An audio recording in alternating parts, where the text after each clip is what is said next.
Assalaamu calaykum daawadayaal kusoo dhawaada mid ka mid ah casharadii ku saabsanaa barashada luqadda Ingiriisiga. Casharka maanta waa Small Talk Part 3 ama wada hadalka gaaban qeybtii saddexaad. Casharkan waa wada sheekaysi ama conversation ama wada hadal laba qof oo wada hadlaysa ayuu ku saabsan yahay. Marka casharka ayaan guda galaynaa. Casharka waxaan ka dhigay A iyo B. Marka wixii la rabo ayaa halkaas la gelin karaa, muhiimadda laakiin waa wada hadalka ayaa muhiimadda ah. Magac ayaa laga dhigi karaa ama xarfo ayaa laga dhigi karaa, marka taasi wax muhiim ah ma aha.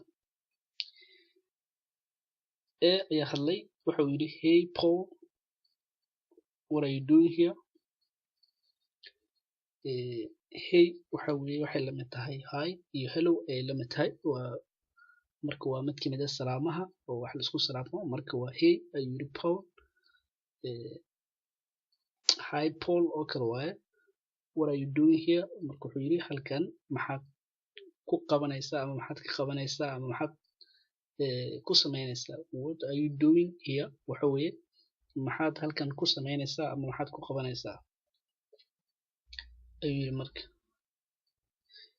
How is it going? I'm meeting up with a friends here. Marka wuxuu yidhi how it is going ayuu ula jeedaa marka. How's going wuxuu yidhi marka yani sidee tahay oo kale waa marka, ama sidee wax u jiraan ama xaalka siduu yahay ama sidee wax u socdaan, labadaba intaba loo fasiri karaa, laakiin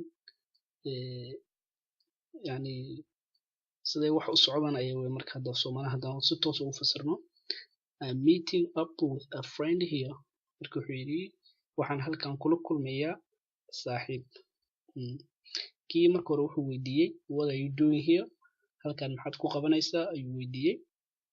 Asigana wuxuu yidhi how it's going, yani xaalka siduu yahay ama sidee ay wax u socdaan. I'm meeting ayuu weydiiyey, laakiin jawaabtii ayuu raaciyay. Wuxuu yidhi I'm meeting up with a friend here. Waxaan halkan kula kulmayaa saaxiib. Ayaa sii watay hadalka. Wuxuu yidhi how have you been a man? Marka wuxuu yidhi how have you been a man? Waxa weeye yani halkeed sideed ahayd waa marka. How have you been a man? Sideed ahayd nin yahow camal waa, laakiin ayaa lagu fasiri karaa. A man waxa weeye qof waaye, yani ruux yahow ama nin yahow ama qof yahow intaba waa lagu fasiri karaa marka. How have you been a man? Sidee ahayd waaye. Not too bad yani waxa weeye sidaas uma xumayn waa marka, ama ma xumayn. Not too bad waxa weeye ma xumayn waaye. I'm still in school and having a little fun. Marka wuxuu yidhi I'm still in school, weli waxaan ahay iskuulka ama weli waxaan dhigtaa iskuulka ayaa loo fasiri karaa intaas marka. And have a little fun yani xoogaha a little fun waxa weeye yani xoogaha fun waxa weeye yani waxa uu fasiri karaa Soomaali ahaan. Fun waxa weeye yani qof yani jawi degan iskaga jira waay marka. Little fun waxaa lagu fasiri karaa marka waxaan qof fun haysta ama fun waxyaabo yani Soomaali ahaan waxa lagu fasiri karaa little fun yani waxyaabo yani aan dhab badnayn qof sameynaya lagu fasiri karaa marka, ama fun aa lagu fasiri karaa. How are you enjoying Mr. Lee's history class?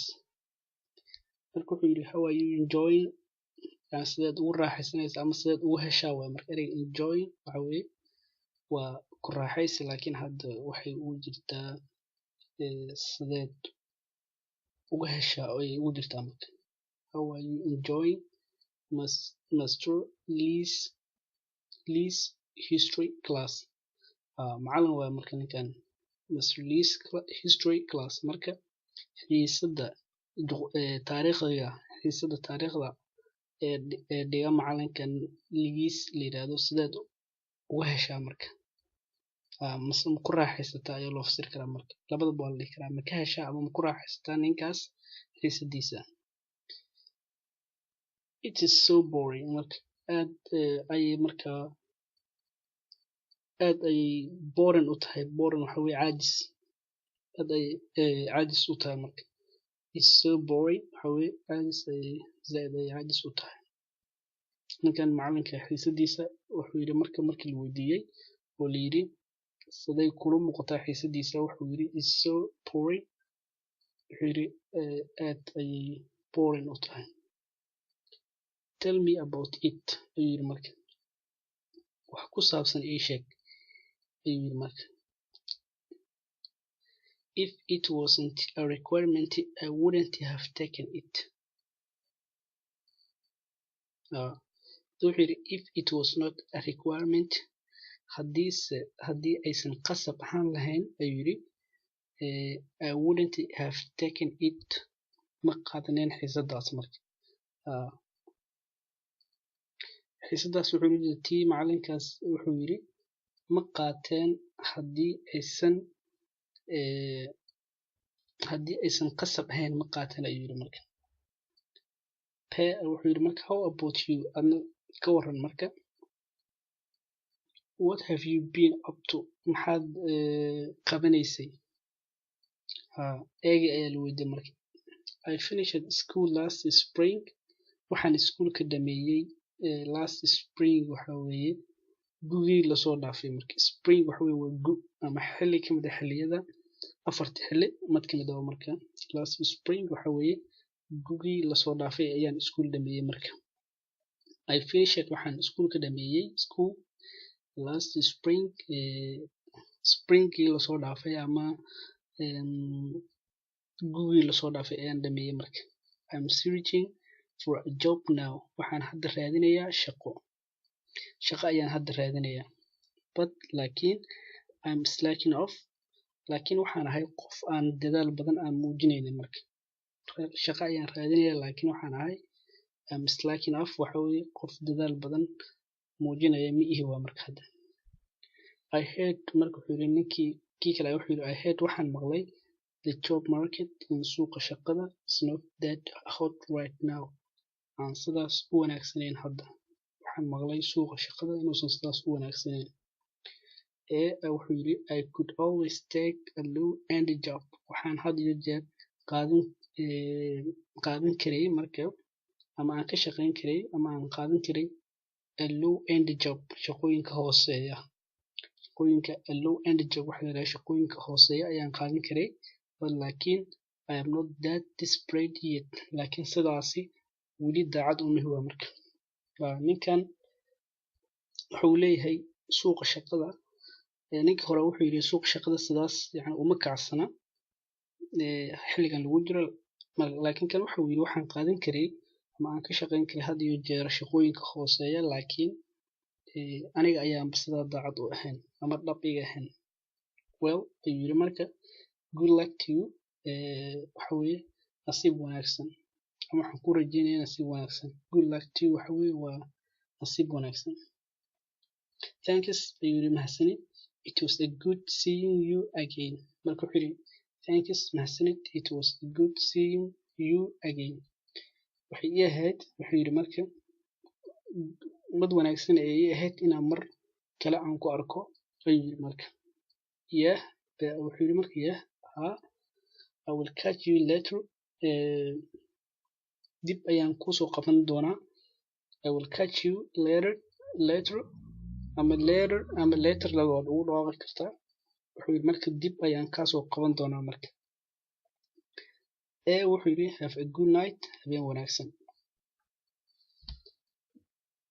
have a good night waxaan ku fasirnay habeen wanaagsan waa hagaag casharkii halkaas ayuu ku ilaaday laakiin mar kale ayaan dul marayaa si dadka ay u sii fahmaan A iyo P ayaa wada hadlayay hey Paul waxaan dhahnay haye Paul ayaa lagu fasiri karaa ama assalaamu calaykum dhe ama sida doonta u qaado ama hayda meesha alaayta xaal waa salaantooda dadkan isku salaamaan luqadda ingiriisiga ku hadla hey Paul waxa marka hi Paul oo kale ay la mid tahay what are you doing here Paulna waa magac qof rag waa Paul what are you doing here halkan maxaad ku sameynaysaa ayuu yiri marka how is it going sida xaalku uu yahay I'm meeting up with a friend here waxaan halkan kula kulmayaa saaxiib how have you been man sideed ayaad ahayd not too bad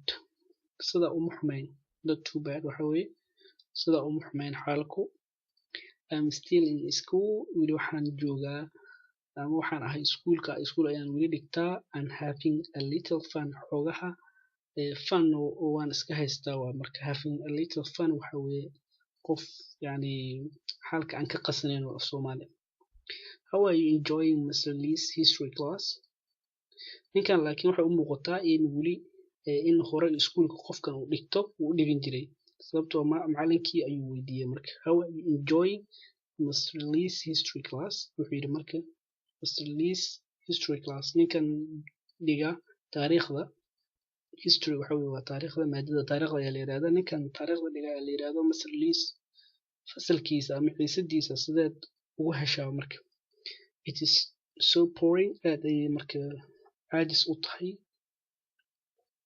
tell me about it ii sheeg wax ku saabsan iyada if it wasn't a requirement haddaysan qasab ahaan lahayn I wouldn't have taken it ma qaadaneen iyada marka ma qaadan xiisadaas ay ula jeeda haddaysan qasab ahayn laakiin waa qasab how about you adiga iska waran what have you been up to maxaad qabanaysay adiga se iska waran ayuu yiri I finished school last spring gugii lasoo dhaafay ayaan iskuul ka dhameeyey I'm searching for a job now waxaan raadinayaa shaqo hadda but laakiin I'm slacking off waxaan ahay qof aan dadaal badan muujinin ayaan ahay shaqo raadisna waan ku jiraa laakiin dadaal badan ma muujinayo ayuu yiri marka I heard the job market isn't that hot right now waxaan maqlay suuqa shaqada inuusan ahayn mid aad u xirsareeya xilligan lagu jiro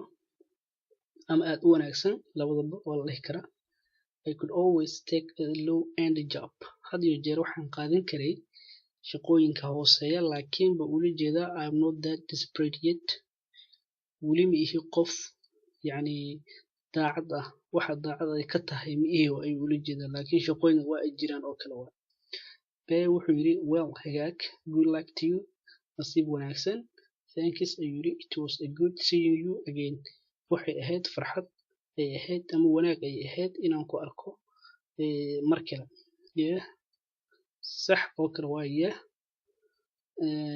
marka waa yes waa marka ha I will catch you later waan ku soo qaban doonaa marka wuxuu yiri have a good night habeen wanaagsan